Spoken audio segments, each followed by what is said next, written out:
Olá, tudo bem? Seja muito bem-vindo a mais uma edição do programa Por Dentro da Pós. Eu sou Emerson Micalisca, sou professor de Educação Física do Centro Universitário Internacional Uninter. Atualmente estou na coordenação dos cursos de pós-graduação, Lato Sensu, na área de Educação Física e Esporte. Hoje nós vamos falar sobre o novo formato da Copa do Mundo e também o novo formato do Mundial de Clubes.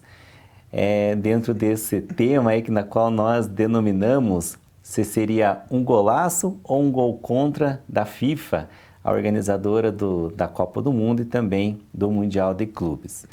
Bem, para esse bate-papo nós temos aqui a companhia do meu parceiro lá do curso de pós-graduação, o professor William Maia. Tudo bem, William? Seja bem-vindo ao programa. Obrigado, Emerson, pelas boas-vindas. Sempre um prazer estar aqui para a gente discutir e falar um pouquinho dessas mudanças tão significativas de um esporte que o brasileiro, né? Que nosso contexto aqui, o pessoal ama tanto. Exatamente. A Copa do Mundo, que é o principal objetivo dos atletas e de cada país, que é almejar ser o campeão, que é almejar o título. E atualmente aí nós temos o Brasil, querendo ou não, de certa forma devendo, né, professor William, já esse Mundial aí para os brasileiros que tanto gostam do futebol. O último título foi em 2002, nos últimos mundiais o Brasil não foi tão bem, né, a nossa seleção. E diante disso a gente vai conversar também, mas claro, o grande foco nosso é trazer esse novo formato. Desde 98, o Mundial é disputado por 32 seleções. E agora, a partir de 2026, que é o novo Mundial, aliás, já aproveitando, né, será a sede em 3 países, Estados Unidos, Canadá e México. A primeira vez que isso acontece, inclusive, né, quando teve mais de um país, foi apenas 2, que foi Coreia e Japão. Exatamente. E agora nós vamos ter disputado no continente, né, vai ser de fato uma Copa continental. E o Canadá é a primeira vez que é o país sede. Mas, por outro lado, o México já é a terceira vez e que também terá o Estádio Azteca, o primeiro estádio a sediar 3 Copas do Mundo, aliás, a ter jogos da Copa em 3 edições.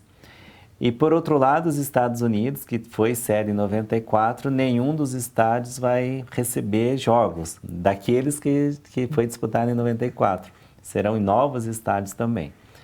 Mas a grande mudança para esse Mundial de 2026 é justamente o aumento de seleções participantes, né? Que não é a primeira vez que ocorre, né? Muitos pensam, parte do público que está acompanhando as notícias comenta como se fosse a primeira vez, como se fosse uma novidade, né? Mas como o professor já até adiantou, até 98 nós disputávamos com 24 seleções divididas em 6 grupos. Uhum. Depois de 1998, passamos a ter 32 equipes, né, 32 seleções divididas em 8 grupos. E agora nós teremos 48 seleções divididas em 12 grupos, com 4 seleções em cada grupo. É uma grande mudança e um grande aumento, né, do número de seleções. Exatamente. E aí, dentro desse formato, porque o que acontece? Para quem acompanha os jogos da Copa, ou para aqueles que ainda não acompanham, são 32 seleções ali dentro de 8 chaves de 4 seleções, 2 se classificam e 2 acabam só disputando a fase de grupos. A partir de agora, com esse aumento, inicialmente a FIFA pensou de que forma que seria a organização desses grupos para que as equipes fossem divididas. Então pensou-se em 16 grupos, mas com 3 integrantes só. E aí, muitas dessas seleções só teriam 2 jogos na Copa, né? Que eu acho muito pouco, e possivelmente, né? Todos concordam com isso. Então, pensou-se em manter a mesma quantidade de grupos, só que, aliás, aumentando o número de grupos, classificando os 2 primeiros de cada chave, e aí também alguns com o terceiro melhor colocado, né? Que daí, em vez de ser classificados 16 equipes já para as oitavas finais, seriam mais equipes que jogavam uma fase anterior às oitavas de final, né? Serão 8 terceiros lugares e os 2 primeiros de cada grupo. Exatamente. Então, é um sistema interessante, até porque inclusive aumenta o número de jogos, como o professor já falou, e garante que cada seleção jogue pelo menos 3 vezes com um tempo de descanso adequado, né? Até isso foi colocado em pauta. Então é interessante a gente perceber que não foi uma organização só comercial, pensando no lado comercial, houve também o cuidado com o descanso dos atletas, né? Porque será uma jornada de 104 jogos. Exatamente. E claro, né, a torcida principalmente, né, porque o evento é o maior evento esportivo do mundo, só fica atrás dos Jogos Olímpicos. Então imagina que eu, torcedor da seleção brasileira, a seleção vai jogar lá possivelmente ou no Canadá ou nos Estados Unidos, que aliás os Estados Unidos vai receber a fatia dos jogos serão maior nos Estados Unidos. E aí eu me dirijo até lá e se o Brasil não se classificasse para as oitavas de finais, aliás, pensando em oitavas de finais, né, seriam apenas 2 jogos do meu país. E isso acontece com muitos, vai acontecer com muitos, mas claro que dentro dessa possibilidade, no mínimo, serão 3 jogos. E diante disso, como você mencionou, o caminho para se tornar campeão mundial agora não serão mais 7 jogos, e sim 8 jogos. É isso mesmo? Isso mesmo, serão 8 jogos, um jogo a mais do que o formato que nós temos hoje, que seriam aí 3 jogos na fase de grupos, e aí um jogo nas oitavas, um nas quartas, um na semi e um na final. Então o caminho fica um pouquinho mais longo para a seleção que quer chegar ao campeonato. Legal, eu trouxe aqui algumas curiosidades, né, justamente para que as pessoas que estão acompanhando e gostam de futebol, justamente saber então quais serão os continentes, as confederações que terão mais representantes no Mundial. E nós pensamos logo de início que nesse último, sempre tem um Mundial que uma grande seleção fica de fora, né? Nesse último Mundial foi a Itália, tetracampeã mundial, que acabou ficando de fora, e muitas pessoas que estão acompanhando e gostam de futebol, possivelmente se lamentam muito de ver uma seleção como a Itália fora do Mundial. Então, com esse novo formato, possivelmente Itália e tantas outras grandes seleções ficarão de fora. Por quê? A Ásia, que é uma das confederações da FIFA, vai ter 8 vagas diretas e mais uma para repescagem. Então, para quem não acompanha, a repescagem geralmente é uma seleção ali que não fica entre as 8 melhores e vai disputar uma vaga com uma seleção de um outro continente, de uma outra confederação. A África terá 9 vagas diretas e uma para repescagem. Geralmente, essa repescagem acontece entre Ásia e África ali. Aí, a CONCACAF, que é a Confederação da América do Norte, Caribe e América Central, terá 6 vagas diretas e 2 para repescagem. Então, essa repescagem possivelmente pode ser uma seleção da CONCACAF com a Ásia e outra com a África ali. E já a América do Sul terá 6 vagas diretas e uma para repescagem. Geralmente, né, professor William, essa vaga da repescagem é com uma seleção da Oceania, né? E a Oceania ali que terá uma vaga direta e mais uma da repescagem. E a UEFA, que é da Europa, terá 16 vagas diretas. Então, a UEFA não tem essa seleção para participar ali de uma repescagem. As 16 seleções vão diretas ali para a Copa do Mundo. E até uma curiosidade é porque a Oceania é composta pela Nova Zelândia, pela Austrália, que são assim geralmente as 2 seleções que mais participam do Mundial. Só que a Austrália, por mais que ela esteja no continente da Oceania, ela está associada à Confederação Asiática. Então, ela compete pela Confederação Asiática, até por uma estratégia da própria seleção, porque a Ásia ela oferece um número maior de vagas do que a própria Oceania, e a Oceania até então, ela disputa essa vaga com repescagem, mas geralmente era com uma seleção da América. Então, ela possivelmente pegaria aí uma seleção forte, que poderia ser o Chile, poderia ser o Equador, o Paraguai, o Uruguai, enfim, tantas seleções, a Colômbia, enfim, tantas seleções fortes que iam competir essa repescagem com uma seleção da Oceania. Então, enquanto estratégia para a Austrália, que sempre está disputando o Mundial, é justamente essa. Vou competir com outras seleções que também são fortes, isso vai fazer com que a qualidade do futebol da Austrália melhore e, consequentemente, se torna até um caminho talvez mais fácil para chegar ao Mundial. Exatamente, até a questão da própria repescagem, né, uma curiosidade é que a FIFA está pensando, né, diariamente em como fazer essa repescagem. Eles ainda estão definindo alguns termos e houve até a ideia de fazer uma repescagem única com todas as seleções remanescentes que estavam disputando a vaga. Então ainda não se sabe exatamente como vai ser, mas eu acredito que por questões ali para facilitar um pouquinho e para também equiparar um pouco a qualidade das seleções, mantenha-se algo parecido com o que é hoje, né? Um continente enfrentando o outro, algumas vagas pré-definidas. E pensando na Oceania, eu acho que isso abre também um pouco mais de precedentes para que seleções como a Austrália, como a Nova Zelândia aumente, né, as suas participações. Talvez venha outro país que a gente não conhece muito o contexto ainda, também apareça. Eu acho que não só na Oceania, mas em todos os outros continentes, esse aumento de vagas parece ser um pouco interessante. Legal, só uma correção, possivelmente no início do programa eu acredito que eu mencionei que seria a mesma quantidade de grupos, na verdade aumentará o número de grupos, né, de 8 para 12, então se classificam os 2 melhores e aí os 8 melhores terceiros. E 8 melhores terceiros colocados. Aí ao invés de já ir para as oitavas e finais, eles vão para as 32 melhores equipes classificadas, isso, que dá uma fase a mais, antes de chegar naquele... Já é o mata-mata, né? Aquele famoso mata-mata da Copa do Mundo, porém, antes de chegar nas oitavas, tem uma fase anterior a ela. Bom, diante disso daí, professor William e a todos que estão acompanhando esse programa, aquela pergunta de início que nós lançamos, essa nova formulação da Copa do Mundo, você vê isso com bons olhos? Você vê isso enquanto um golaço ou você vê isso aí como um gol contra, professor William? Eu acho que é um golaço. Eu acho que a gente tem tudo para ter uma competição mais forte, uma competição mais interessante, mas é um golaço com pequenas ressalvas, né?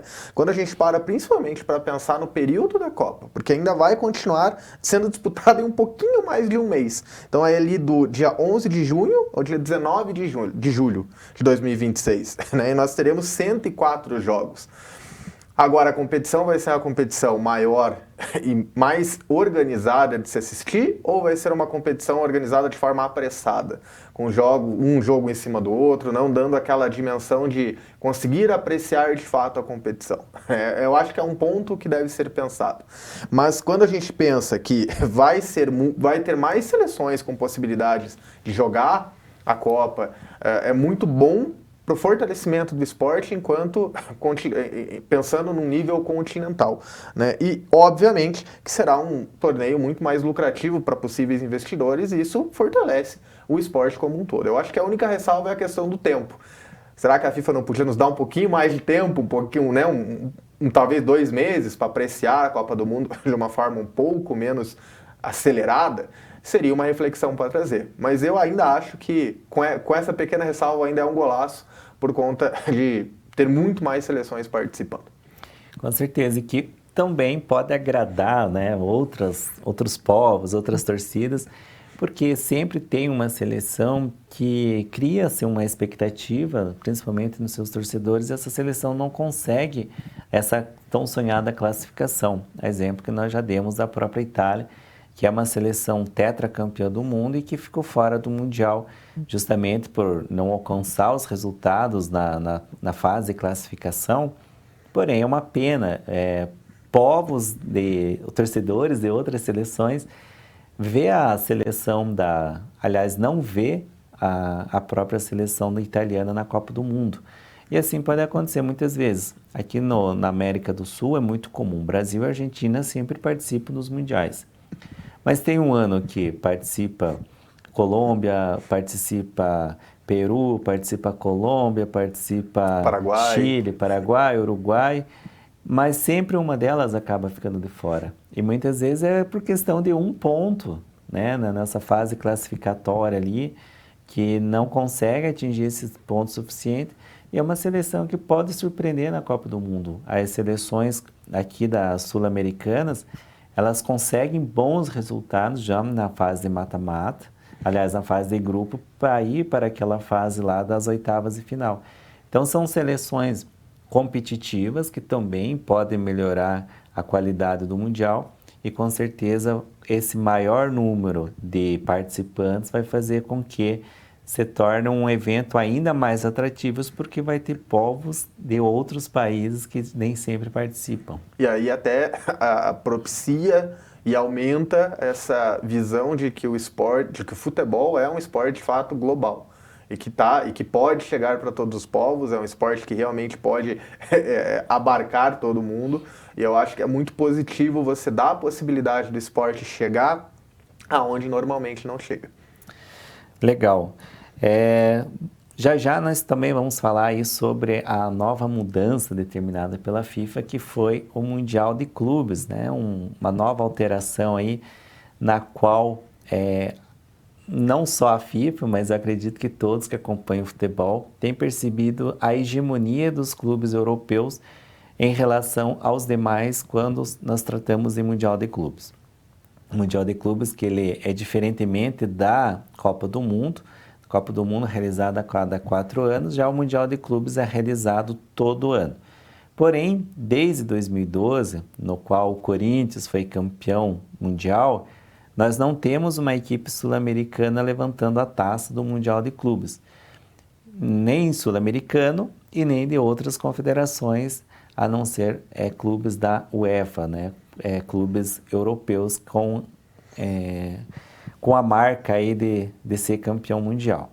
Então, sobre isso, a FIFA, que é a principal organizadora do evento, que é a principal organizadora do futebol, verificou possibilidades de tentar fazer uma competição diferente. E já na volta do intervalo, nós vamos discutir um pouco mais sobre essa nova mudança aí do Mundial de Clubes também.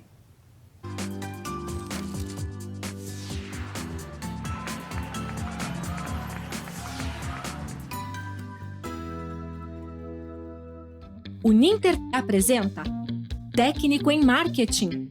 Quem trabalha com marketing do Brasil é Mercadólogo. Conheça o melhor curso profissionalizante da sua área aprovado pelo MEC. Aprenda com professores reconhecidos e escolhidos a dedo. Meu nome é professor Sérgio. Nós vamos conversar agora ao longo das nossas aulas para tentar entender um pouquinho acerca desse saber tão importante, desse conhecimento tão importante do que é o marketing. Com a metodologia exclusiva, mais efetiva e mais divertida. Gosto muito que ele fala assim: faça ou não faça.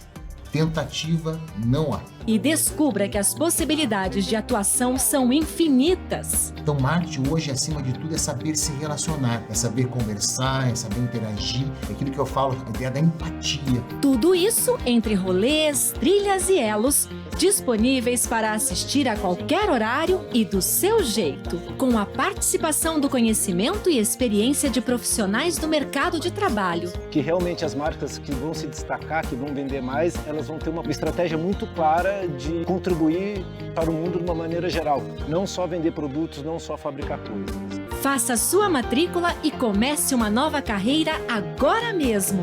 Bons estudos!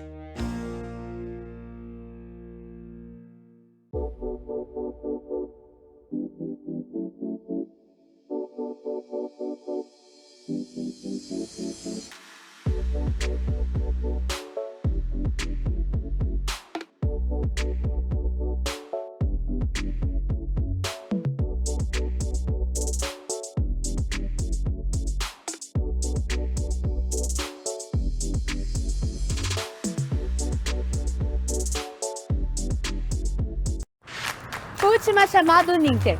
Corre e comece a estudar ainda neste semestre com condições incríveis. Até 70% de desconto nas mensalidades da graduação à distância.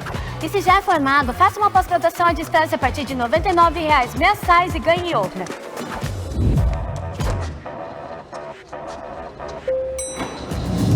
Última chamada Ninter. A hora de acelerar a conquista dos seus sonhos é agora. Inscreva-se já! O Ninter apresenta técnico em desenvolvimento de sistemas. Você consegue imaginar um mundo sem tecnologia? Conheça o melhor curso profissionalizante da sua área aprovado pelo MEC. Aprenda com professores reconhecidos e escolhidos a dedo. Eu sou a professora Adriana e vou trabalhar com vocês ao longo dessa disciplina. Com a metodologia exclusiva, mais efetiva e mais divertida. Lembra aquele conceito do código binário, zeros e 1?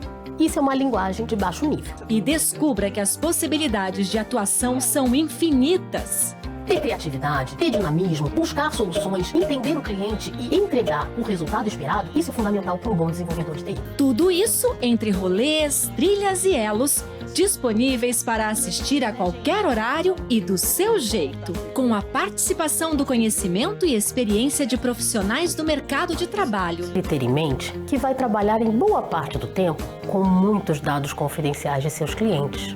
Faça sua matrícula e comece uma nova carreira agora mesmo. Bons estudos!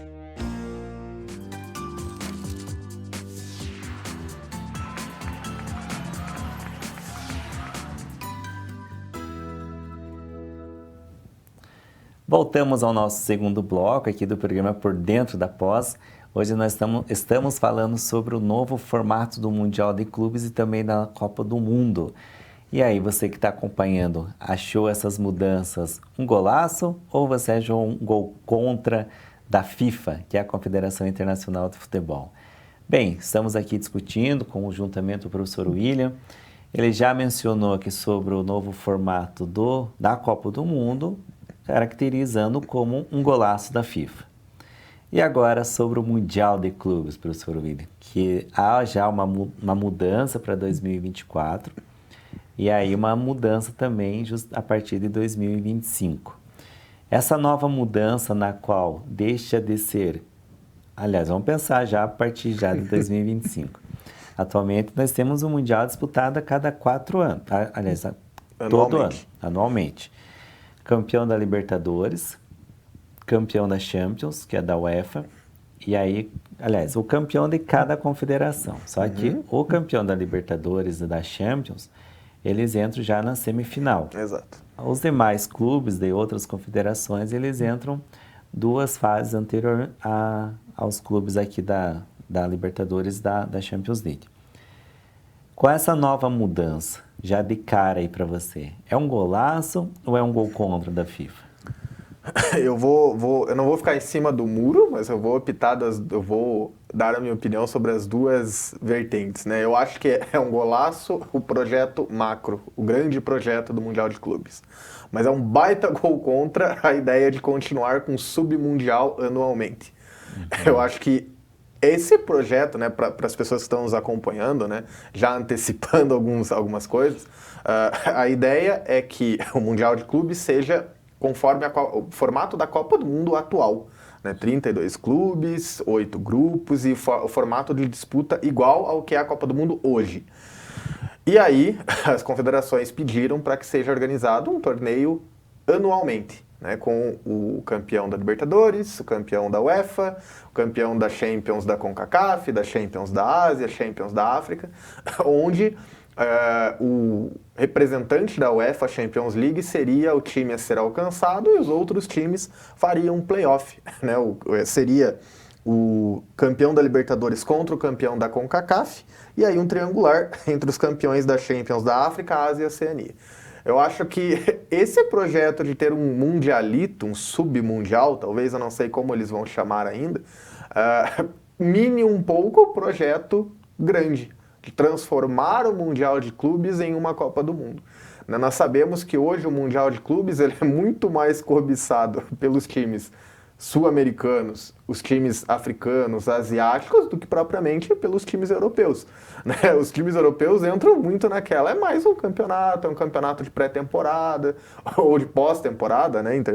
A gente pode interpretar dessa forma, e eles entram até pouca vontade. Vencem, porque são times muito qualificados, mas entram com pouca vontade.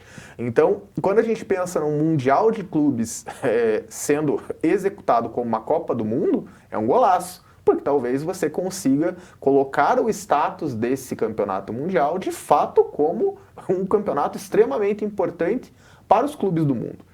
Mas quando você coloca um submundial que vai causar uma certa confusão com a competição principal, aí eu acho um gol contra. Eu acho que tira um pouco do hype, vamos dizer assim, da comunidade futebolística em relação à competição maior. Eu acredito que é um pouquinho das duas coisas. E com essa nova mudança ali, a gente pode imaginar que se já está difícil para um clube sul-americano conquistar o título do Mundial de Clubes, como nós já mencionamos no bloco anterior, desde 2012 que o Brasil não só o Brasil, as equipes sul-americanas, a equipe que é campeã da Libertadores não consegue vencer os europeus e muitas vezes fica pelo caminho. Não está vencendo nem um adversário aí que das últimas vezes foram lá do país do próprio Oriente Médio. E aí, diante disso, a gente pode se perguntar, será que se agora já está difícil, com esse novo formato, qual será a chance de um clube brasileiro, sul-americano, conseguir vencer esse Mundial de Clubes? Possivelmente será muito mais difícil, não? Até pela questão das vagas, né, Emerson? Então, porque a distribuição de vagas continua tendo muito mais vagas para os times europeus. Né? São 12 times da UEFA destinados para a UEFA. Enquanto, por exemplo, para a Conmebol, que é a nossa federação, são só 6 vagas, é o dobro de times europeus. Então, pensando na competição em si, eu acredito que vai ter inicialmente um abismo, né, entre a Europa e o resto do mundo. Então, eu acredito que se a ideia é fazer um campeonato tão disputado quanto a Copa do Mundo, dando essa possibilidade de clubes do mundo inteiro ter o sonho em ganhar a competição, eu acredito que as vagas teriam que ser também mais equiparadas, né? Para a gente justamente diminuir uma tendência que é o esporte europeu aumentar essa hegemonia ainda mais. Porque a gente se pergunta, o grande questionamento que fica o campeonato mundial, a Copa do Mundo de seleções, nós estamos falando de seleções que, né, indiscutivelmente, vários países revelam grandes jogadores. Quando nós estamos falando de clubes, nós estamos falando de estruturas muito diferentes entre os clubes da Europa e do resto do mundo. Né? Não precisamos nem ir muito longe nessa reflexão. É só pensar na estrutura do futebol europeu em relação ao próprio futebol brasileiro. É muito longe uma coisa da outra, né? Uma estrutura da outra tem muita diferença. Então, bem provavelmente a Europa acabe dominando né, até os outros times se acostumarem, até as outras partes do mundo se acostumarem. É bem provável que a Europa aumente ainda mais essa hegemonia, e o que é preocupante pensando nessa forma de disputa, pensando no que é o futebol em relação aos clubes. Né? A ideia é muito boa quando se pensa na questão de transformar o campeonato em um campeonato com o nível que ele merece. Outra coisa é você pensar na forma de disputa realmente dita, né? Porque aí você vai gerar uma hegemonia europeia bem provavelmente bem maior que os outros times. E aí tem um outro fato também, Willy, que é o seguinte: durante a Copa do Mundo, as competições dos clubes por si só param. Né? Nós podemos verificar nas últimas edições, não à toa a Copa do Mundo acontece cada 4 anos. Porém, durante esse período do Mundial, todos os campeonatos de todos os países, eles param, eles não acontecem. Por quê? Porque aquele momento é o momento de todo mundo parar para assistir o Mundial. E aí nós temos clubes de principalmente os grandes clubes, e geralmente quando você pensa em grandes competições, você envolve esses grandes clubes, eles estão cedendo jogadores para as suas seleções para disputar o Mundial. E aí, nesse sentido, nós paramos para pensar numa outra possibilidade. Levando em consideração que a ideia desse formato com um Mundial de Clubes, um ano anterior ao Mundial das Seleções, e que também possivelmente ficará aí um mês de calendário para a realização desse Mundial, será que os campeonatos locais dos clubes que não estão disputando o Mundial também vão parar? Porque o que acontece? Vamos pegar o exemplo aqui do Brasil.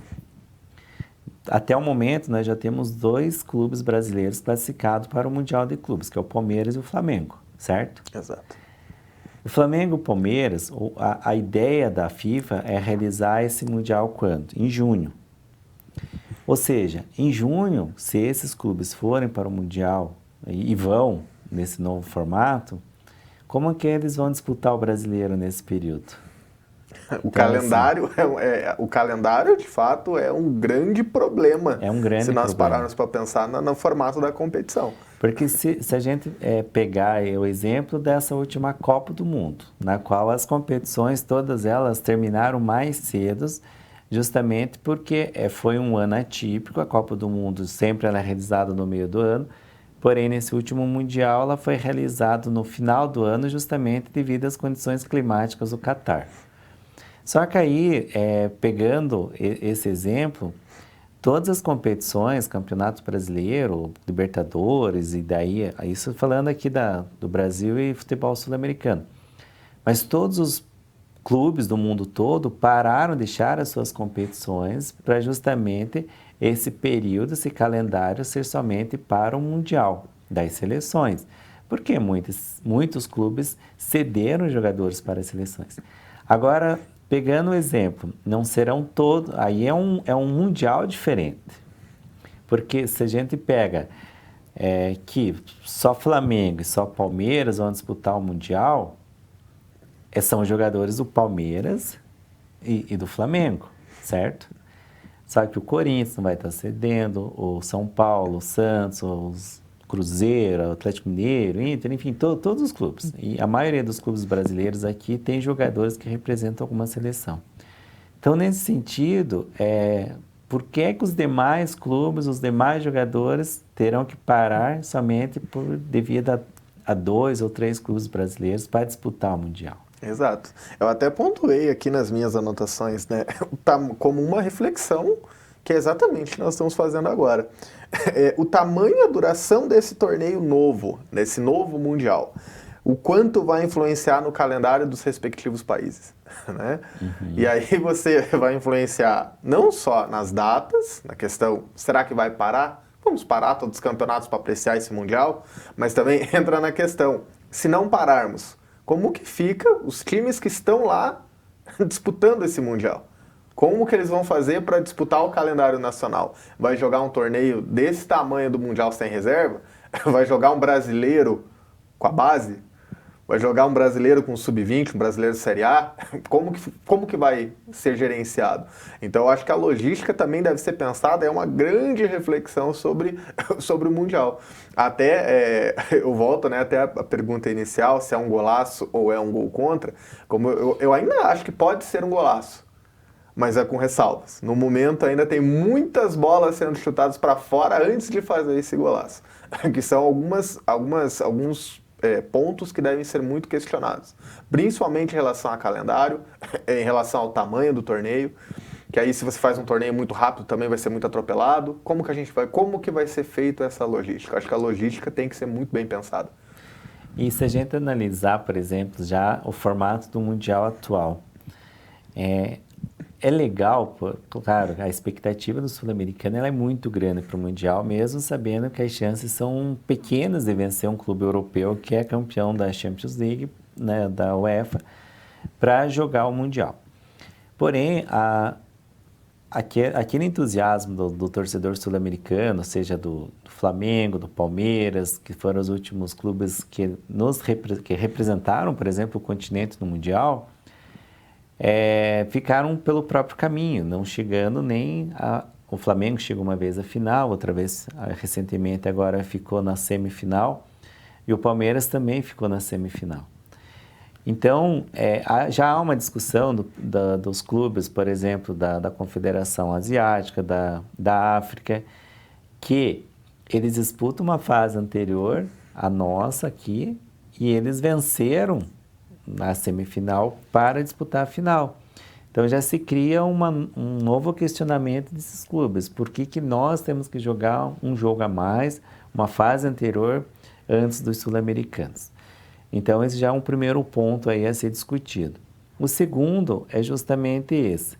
Será que os clubes europeus, eles não têm tanto aquele sentimento assim de jogar um mundial assim a 100%? É claro que eles não, na gira do futebol, ninguém vai lá fazer corpo mole. Eles vão lá para ganhar também. Só que o que acontece? Ultimamente, nós vemos que eles ganham naturalmente as competições. É claro que o nível do europeu ele é muito superior ao sul-americano nos últimos anos devido às questões econômicas que são aplicadas no futebol europeu em relação ao nosso. Porém, eu acredito que, até como você mencionou, que os clubes europeus não ligam tanto para o Mundial, por exemplo, como a Champions League, porque eles sabem que eles têm as condições deles ganharem muito superior em relação às nossas, e porque desde 2012 nenhum sul-americano surpreende. Apesar do futebol não ser uma ciência exata, e por isso que todo torcedor tem aquela ilusão e aquele sentimento de que sim, é possível, eu posso ganhar de um europeu, porém isso não acontece há muito tempo. E se a gente voltar um pouco mais na história, os sul-americanos sempre venciam os europeus. Claro que existia ali uma disputa parelha, né? Próxima. Mas sim os brasileiros, como o São Paulo, que foi trimundial, o Santos foi bimundial, o Boca Juniors, que teve, não lembro exatamente quantos mundiais agora, o próprio River, outros clubes da Argentina que venceram o Mundial de Clubes, o próprio Peñarol, que foi um dos primeiros sul-americanos a conquistar o Mundial. Então, o futebol sul-americano, ele tinha um patamar diferente daquele que ele tem hoje para competir com os europeus. Então, talvez hoje o Mundial de Clubes, nesse formato que a seleção, um clube europeu com um clube sul-americano entram somente na semifinal e jogam ali 2 jogos, né? O Mundial seria resumido em 2 jogos, é justamente porque os sul-americanos não conseguem mais surpreender os europeus. Porque imagina lá, você, ultimamente, Liverpool, Chelsea, Real Madrid, vai lá e perde.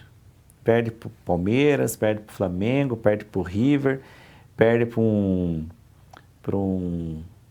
da África, eu não lembro qual é o nome do time. Al-Ahly, né? Tem que disputou a final. Al-Hilal. Você acha que os torcedores dos outros clubes europeus já não vão tirar aquele sarrinho? Possivelmente vão. Com certeza. Então, assim, já seria diferente o Mundial, você concorda? Com certeza. Eu acho que tem várias alternativas que poderiam ser testadas antes de ampliar o campeonato da forma que estão realizando. Primeiro, até porque a questão do campeonato mundial ser disputado como uma Copa do Mundo, ela vai muito além do campo, né? Para se ter uma ideia, a FIFA está com alguns problemas para achar financiadores, patrocinadores, porque seria uma competição muito mais longa. E aí, se tem essa questão, tanto mercadológica quanto as questões de dentro de campo, tem outras alternativas a serem testadas. Será que não seria a possibilidade de fazer uma competição com 2 grupos, aumenta o número de vagas, né? O campeão da Sul-Americana, o campeão da Euroleague, será que não seria uma possibilidade? Né, testar outras formas de disputa, outras possibilidades antes de ampliar o Mundial de forma tão severa, de forma tão diferente. Ou ainda, fazer um plano de ação. Se a ideia era fazer um Mundial de 4 em 4 anos com uma estrutura gigante, ter um plano de ação que ali ajude o calendário dos países participantes, que não tenha tantos problemas em relação ao campo, né, ao nível do jogo, talvez ajudar na evolução do futebol de fato em países que estão tendo problemas de estrutura, problemas com a economia. O que a FIFA poderia ajudar nesse contexto, né? Eu acho que o planejamento está um pouquinho acelerado. Pensa-se muito no resultado final, mas o processo causa muitas dúvidas. Exato, até você mencionou, até para o pessoal que está acompanhando, esse novo formato, já a partir de 2005, seria com 32 clubes classificados, sendo 12 da Europa, 6 da América do Sul, 4 da CONCACAF, 4 da África, 4 da Ásia, 1 da Oceania e mais 1 do país sede. Então, seriam 32 seleções divididas ali em 8 grupos de 4 clubes. O campeão, e aí tem uma diferença, o campeão de cada grupo, né, se classificaria para as quartas de finais, que já seria aí uma fase adianta às oitavas de final. Então, de cada grupo somente o campeão se classificaria para essa fase ali. E ainda tem mais um adendo, né? Que tem um limite de 2 clubes por país, exceto se mais de 2 clubes do mesmo país vencer a competição continental. E aí, caso isso aconteça de um clube vencer 2, 3 anos dos 4, né, do processo, aí vai acontecer uma seleção via um ranking de critério esportivo que ainda está sendo definido, que ainda está sendo montado. Aí vem a pergunta, como vai ser esse ranking? Né?